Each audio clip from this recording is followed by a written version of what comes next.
Okay, once again, we'll be in Psalm 23, looking at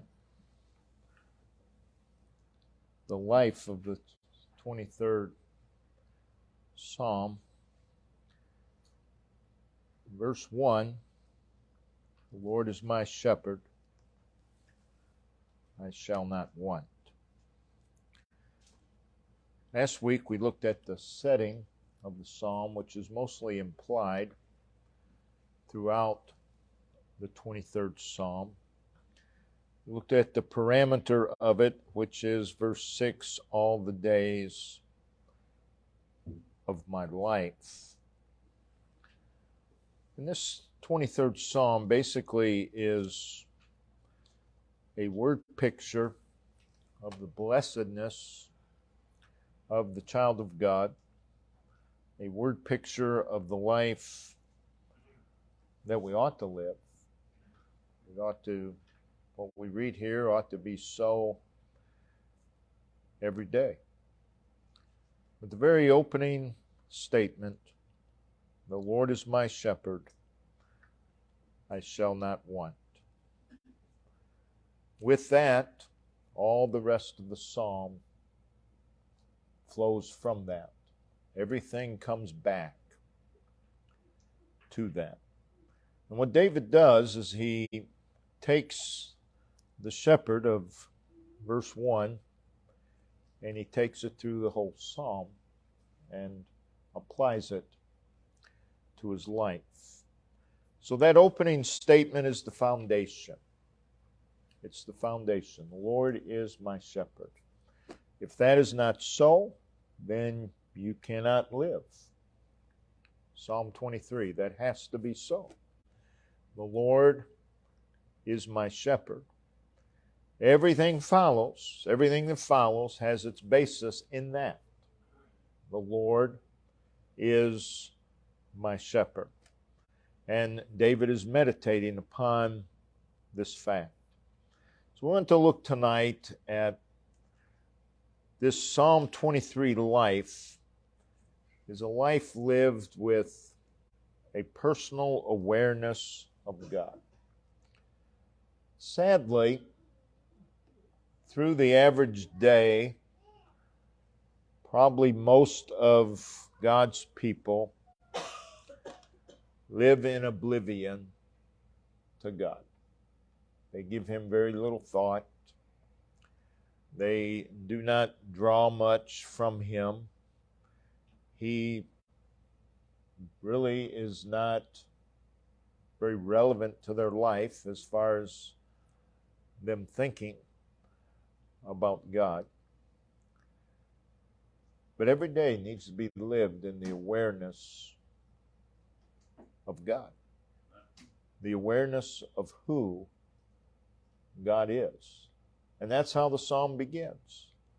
He has a very firm persuasion, and there's an awareness, first of all, of the being of God. The Lord is. The Lord is. And that's true all the days of my life, regardless of the day.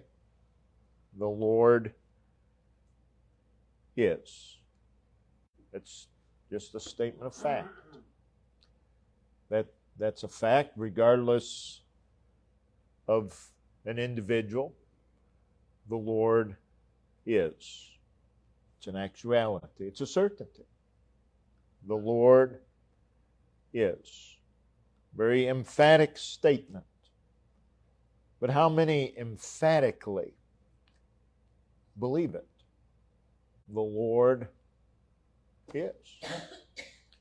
And again, this is not predicated on anything other than the Lord. The Lord is because He is the Lord. It's not predicated on circumstances or people or anything else. The Lord is. And again, that's spoken with absolute conviction. The Lord is. Absolute persuasion.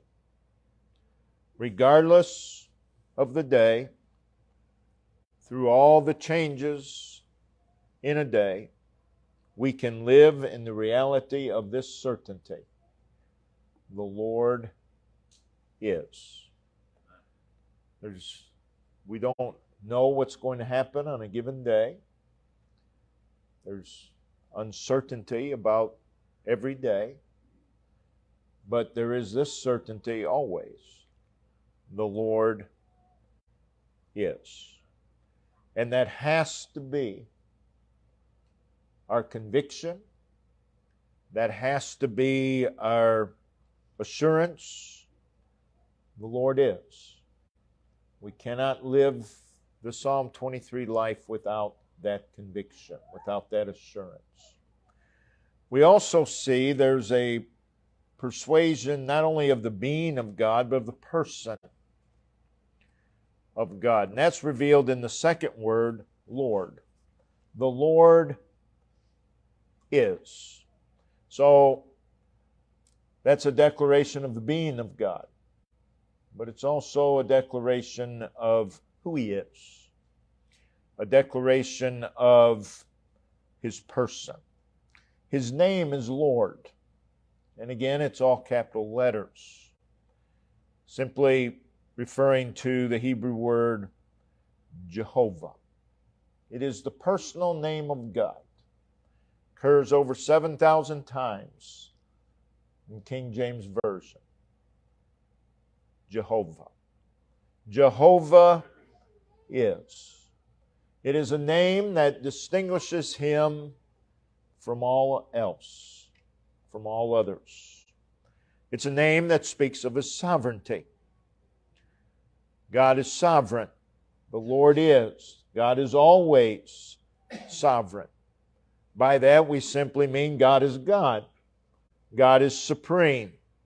He's above all, He's over all. And that's true all the days of my life. He possesses absolute dominion. He's in control of all things, always, all the days of my life. It speaks of His absoluteness of His being. The Lord is. That'll be so tomorrow. That'll be so a week from now. That'll be so 100 years from now. It'll be so 1,000 years from now. The Lord is. It speaks of the absoluteness of His being, His self-existence, His eternity, His immutability. So it's a name that simply declares He is what He's always been, and what He is and is, He shall be, always. Declares the immutability of God. He is the unchanging one. He's the settled one. The Lord is. A lot of unsettledness in the world. Always has been. But this is an unchanging fact. The Lord is. Now you go through the Scriptures, and the Bible tells us many things. That we see that phrase many times. The Lord is. The Lord is. Something has to follow that. Is. The Lord is. Exodus 9:27, the Lord is righteous. That's so all the days of my life. The Lord is greater than all gods. Exodus 18, verse 11. The Lord is long-suffering and of great mercy. Numbers 14:18. The Lord is God. The Lord is God. That says everything. That says everything. The Lord is God. Regardless of the day. The Lord is God. The Lord is a God of knowledge. The Lord is able. It follows if He's God, He's a God of knowledge. And He's an able God. The Lord is King forever. The Lord is King forever. Whoever men may elect in whatever country, the Lord is King forever. Forever. The Lord is good. Psalm 34:8. That's always so. The Lord is good. You may not understand why certain things happen, why certain things happen to you, but the Lord is good. God's people get in the habit, God blesses what they see as positive, and they'll say, the Lord is good. Yes, He is, but why do you only say that when it turns out in a way that you like it? The Lord's good, no matter what. The Lord is good in the birth of a child. The Lord is also good in the death of a child. We may not understand that, but it's so. That's something we have to grasp. The Lord is good. The Lord is nigh. Again, He's a shepherd. He's always there. The Lord is upright. He always does what's right. Always. He's merciful, He's gracious, slow to anger, and plenteous in mercy. So the Psalm 23 life is the life living in the absolute assurance of who God is. And then also it's a firm persuasion and awareness of a personal connection with the being and person of God. Okay, we have this assurance, this conviction concerning the being of God. The Lord is. He always is. It's good to have that conviction. We have a conviction, a persuasion concerning the person of God, who He is.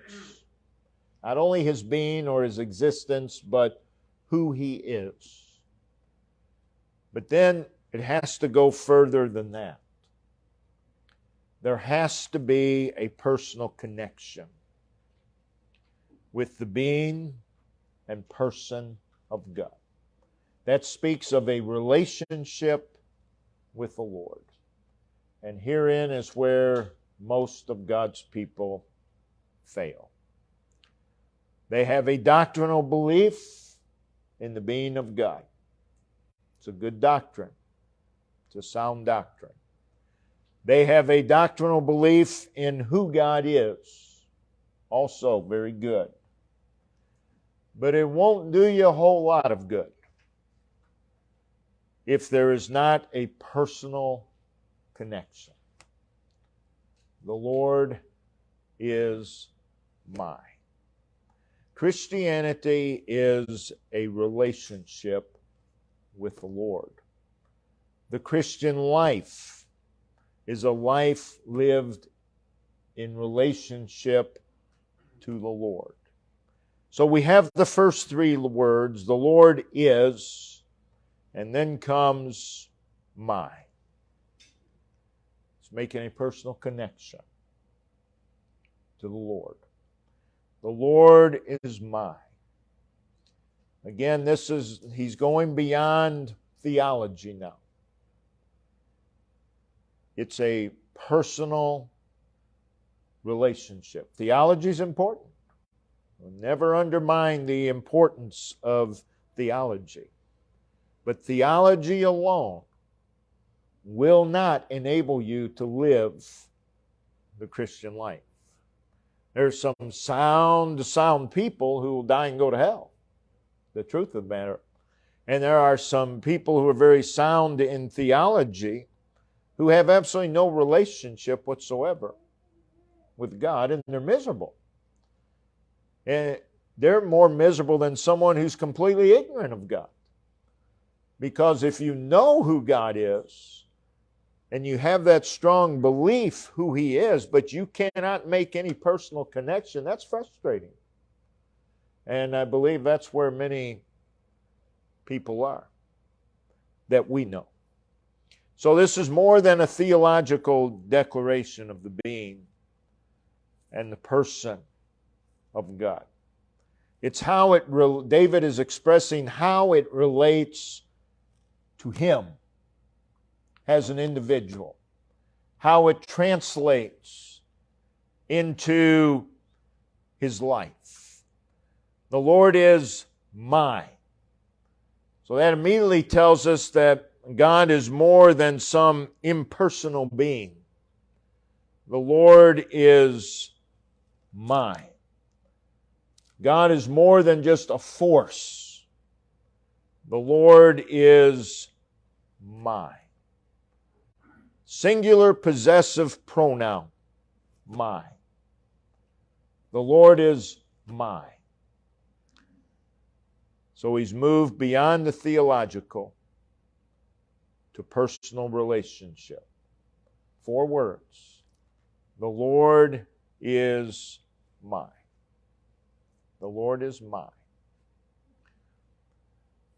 So he makes a personal connection to God. We have to be able to do that. Not only to make the personal connection, but we have to live that connection every single day. The Lord is mine all the days of my life. The Lord is mine. There has to be the confident recognition of this. A personal connection to the Lord. So what David is recognizing here is that the Lord is relevant to his life. He sees that. He sees the relevancy of God. Of course, God is relevant to your life. You can't live without Him.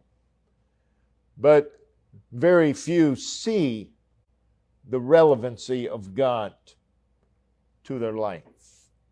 Very few are able to apply God to their life. Again, people read the 23rd Psalm, and it's a beautiful poetry. But that's all it is, if it's not personal. The Lord is my shepherd. How many people read those words? How many tombstones are those words upon? How often we see those words, the Lord is my shepherd. And how little thought is really given those words. Because for most, there's no application. Sounds nice, but there's no personal application. So this was very pertinent to David. And we see this throughout the psalm. Again, we said earlier, he begins with the Lord in verse 1. The Lord is my shepherd. And then he takes that through every verse of the psalm. And throughout the psalm, he uses the pronouns my, I, and me. My, I, and me. He uses those pronouns 16 times throughout the psalm. So it's a very personal psalm. And the life that we are called to live is a very personal life. No one can live it for you.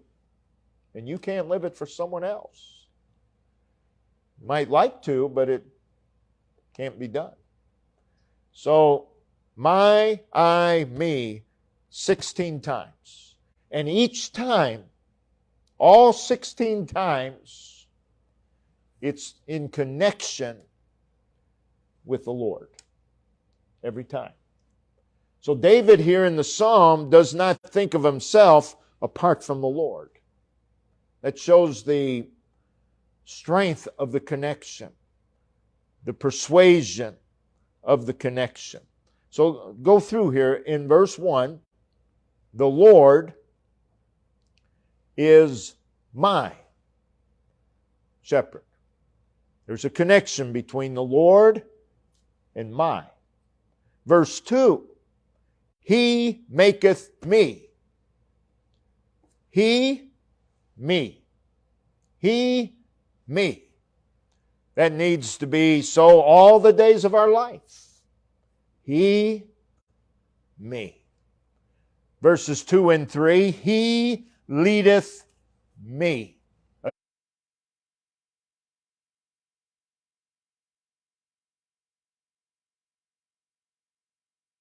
My soul.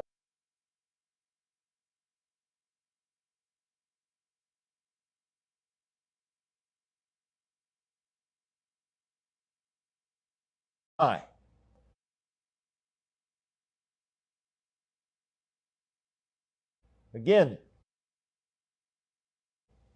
everything goes back to The Lord is my shepherd. Every time David speaks of himself, he does so in relation to God.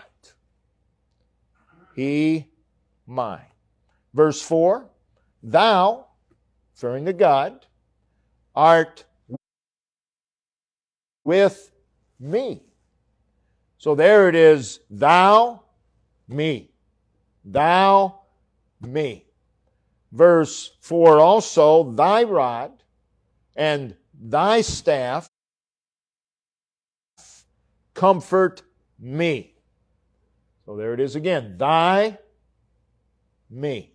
Every verse, every time David refers to himself, he does so in relation to the Lord. Listen to people talk.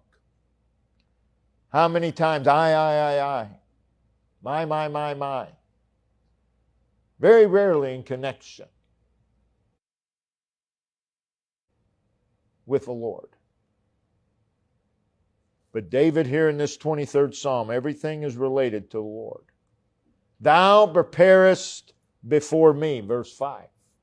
Again, thou, me. Thou anointest my head. Thou, mine.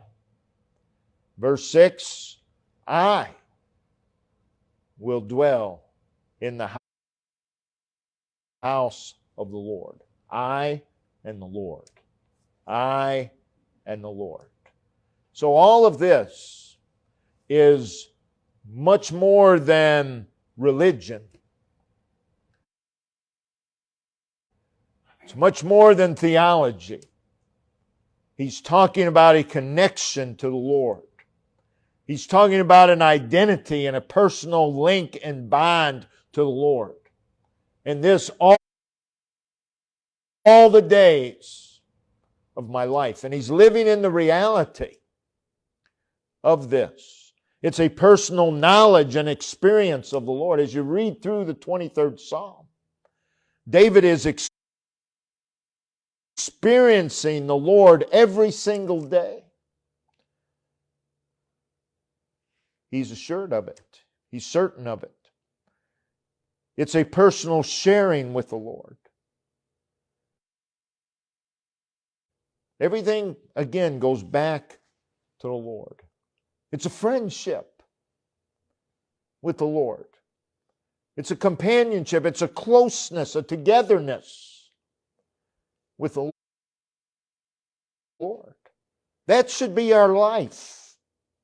That should be our life every single day. And that can be our life. That can be. This isn't something that you have to wait to get to heaven for. This is something that we can experience every day. It's a depending and leaning upon Him.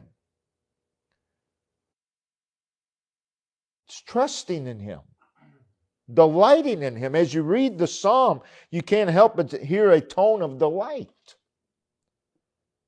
There's nothing grievous about it. Everything is joy. Because he's looking at everything in relation to the Lord. Now, religion and theology, they talk about these things. And most who profess salvation, they talk about these things. But it's got to be more than talk. It has to be a personal experience. If we're going to live life in Psalm 23, it has to be a personal experience, a personal and living connection and relevancy between the individual and the person of God.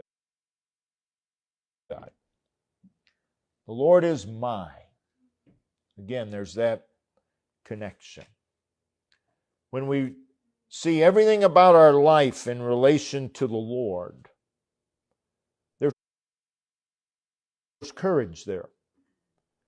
When you can connect yourself with the Lord, when you see the connection, and it's there every day, there's courage there. There's strength there. There's assurance in the personal relevancy of God. We need to realize it. We need to draw from it. God is a personal God. Draw from that. Draw from that every day. Draw from the connection that we have with the Lord. Rejoice in it. Every single day, all the days of my life. We see also in these opening words that there is a firm persuasion and awareness of the care of God.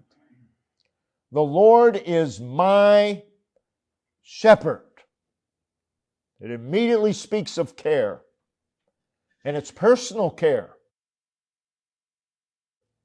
And it's personal care from the Lord who is.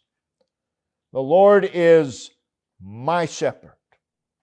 The result of that is I shall not want. The Lord is my shepherd. I shall not want. So what we have here is confidence in the being of God. Just about all of God's people have confidence in the being of God. You won't hear too many people who profess salvation say, well, I'm not even sure if God exists. They're confident in the being of God.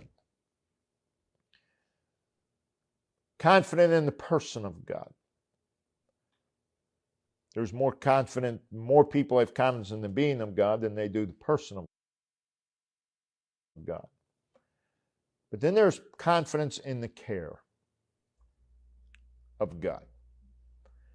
And if God cares for us, it has to be a result of His grace and His mercy. Throughout the psalm, David recognizes the care of God as a shepherd. He is very aware of the care of God. How often we go through a day, it's very easy to get caught up with life and lose sight of the care of God.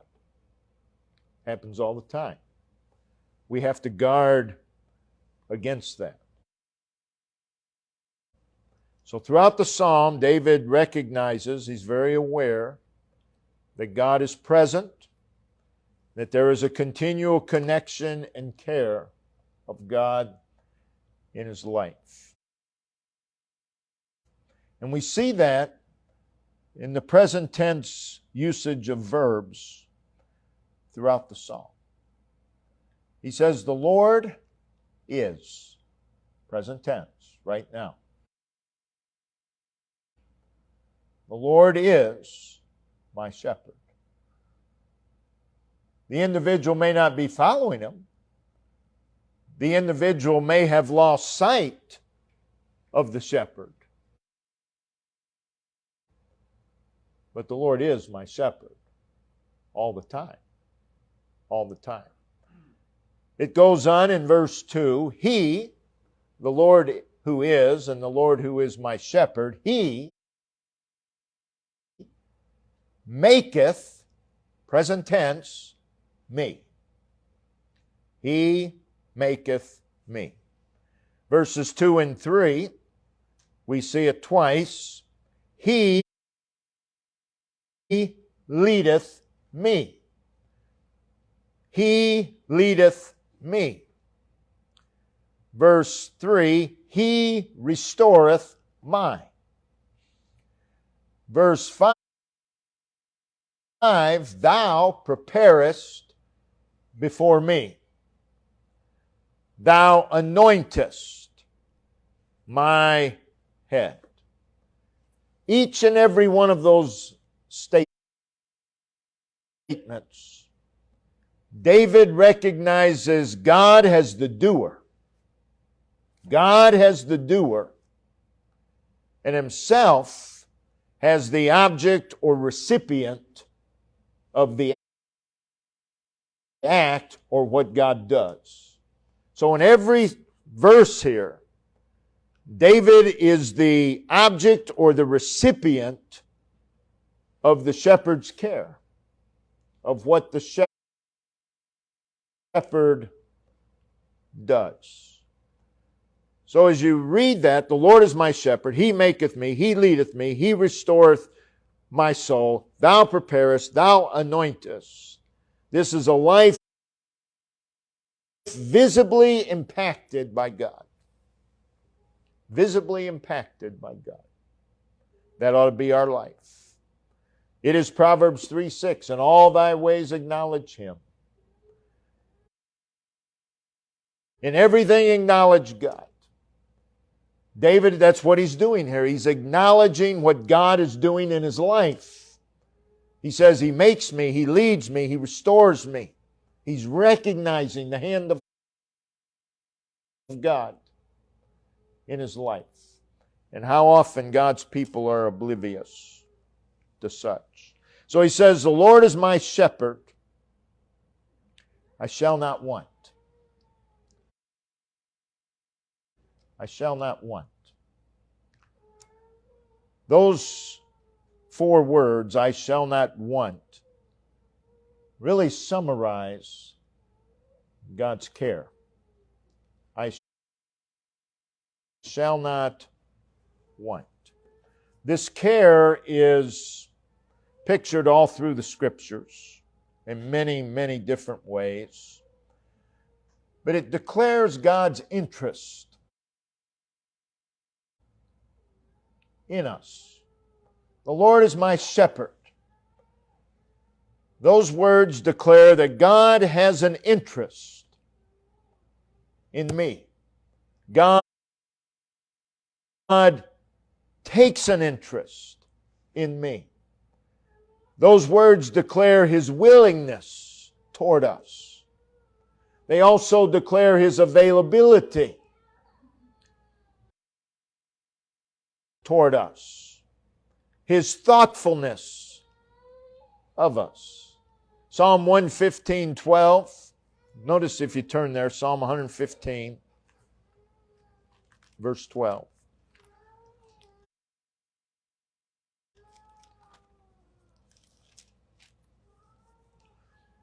The Lord hath been mindful of us. There's never a time He's not. The Lord is mindful of us. You know how many people's minds you cross in a day? Not many. Not many. There are people that you know very well, but you don't cross their mind in a day, perhaps. There's people you and I know. They don't all cross our minds every day. But every day, God is mindful of me. Every day. I shall not want. David, what the psalmist is saying here is the one who watches over me, the one who cares for me by protecting and providing and preserving me is the Lord. He's the one who watches over me. And because it is the Lord, and because the Lord is, therefore I shall not want. So you see those words, I shall not want, have their basis in the Lord is my shepherd. The foundation of those words is the Lord is my shepherd. The foundation is not in us. I shall not want, not because of who I am or because of who you are. I shall not want because of who He is. The Lord is my shepherd. I shall not want. That pictures many things. I shall not want. It's a picture of stillness before God, before the shepherd. There's an inward calm in those words.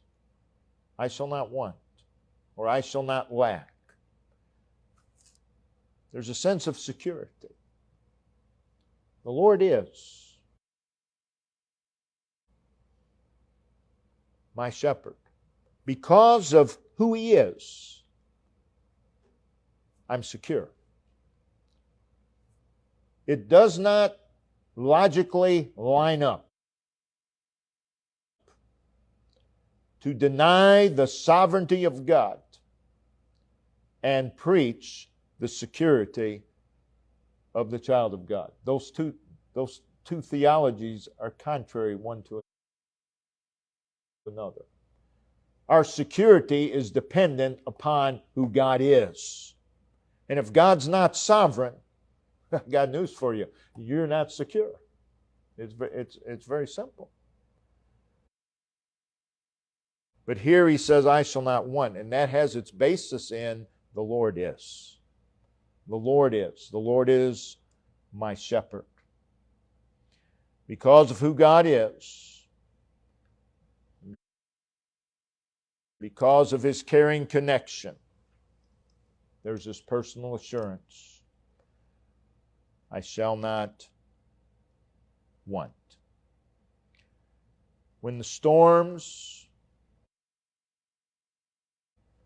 and the rains come, when the difficulties and troubles come, the Lord is my shepherd. I do not lack His care. And I'll never lack His care. David knows that the Lord is the one who cares for him, and that's real in his life. And when that is so, again, there's courage, there's security, etc. There's also an awareness of God's blessing. The Lord is my shepherd. I shall not want.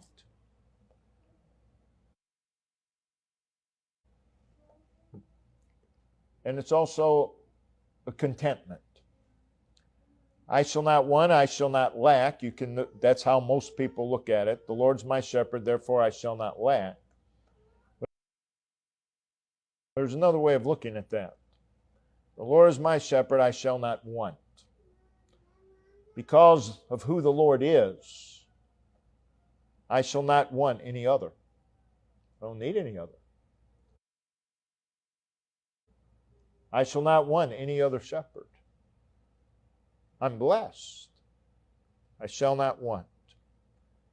Lastly, for tonight, there's the firm persuasion, awareness that God is the focal point of life. All through this psalm, the Lord is the subject.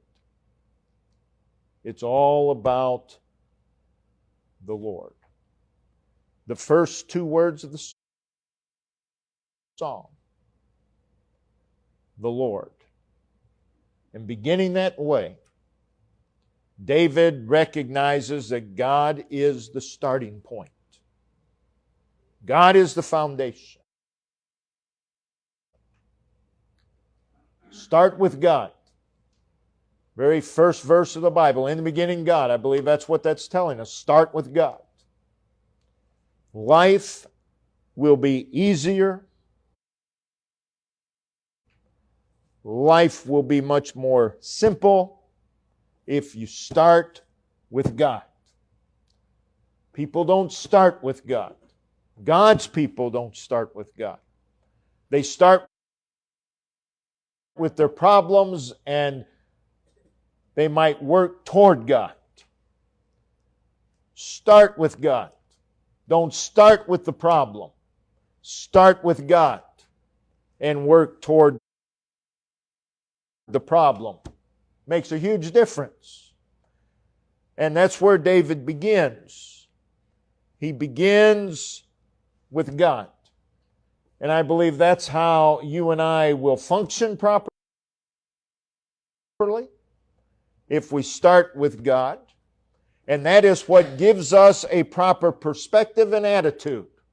If you start with your problem, you don't have a proper perspective, and you're probably not going to have a proper attitude. Start with God and work toward the problem. It's very simple. A very simple concept, I should say. The psalm not only starts with God,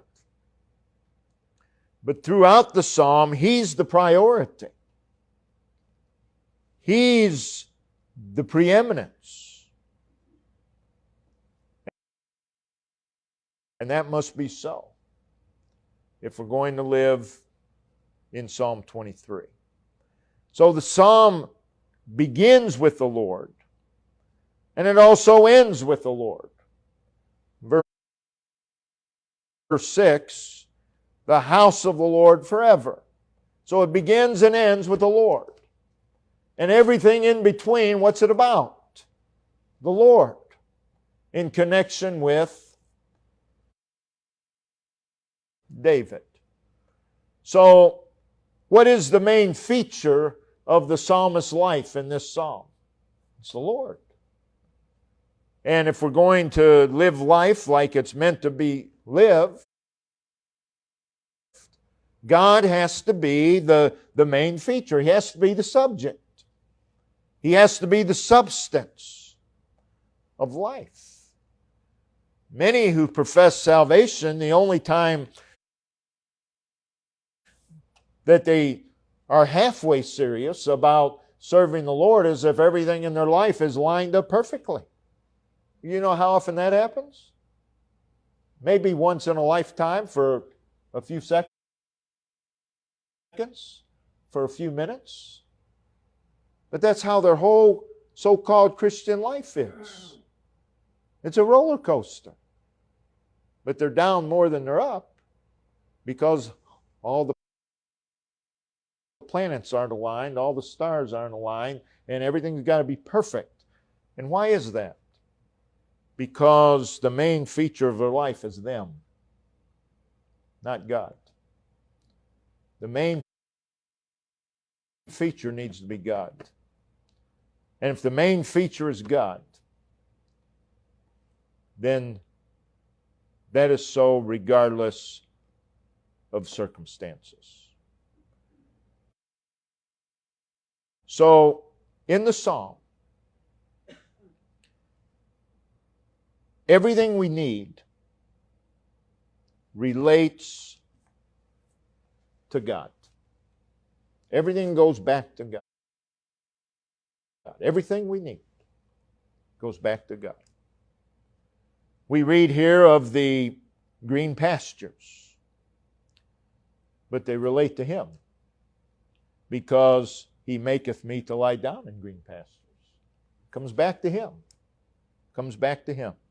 The still waters come back to God. The restoring of the soul comes back to God. The paths of righteousness relate to Him. The valley relates to Him. The valley of the shadow of death relates to God. My comfort relates to God. The table that is before me relates back to God. Our refreshment He anointeth my head. Our refreshment relates to Him. Our overflowing cup relates to God. Goodness and mercy relates to God. All the days of my life relate back to God. The future relates to Him. I will dwell in the house of the Lord forever. So everything comes back to the Lord is. Everything. And when that is so in our life, life is so much more simple. Life is difficult enough, but we make it a lot more difficult than it needs to be. Simply because we refuse to start with God. We just have a very difficult time doing that. But that's the solution. That's the key. This is where David begins the psalm. It's where he ends the psalm and everything in between. God must be the focal point of our life. Brother Ben, if you'll come and lead us in verse of song, let's all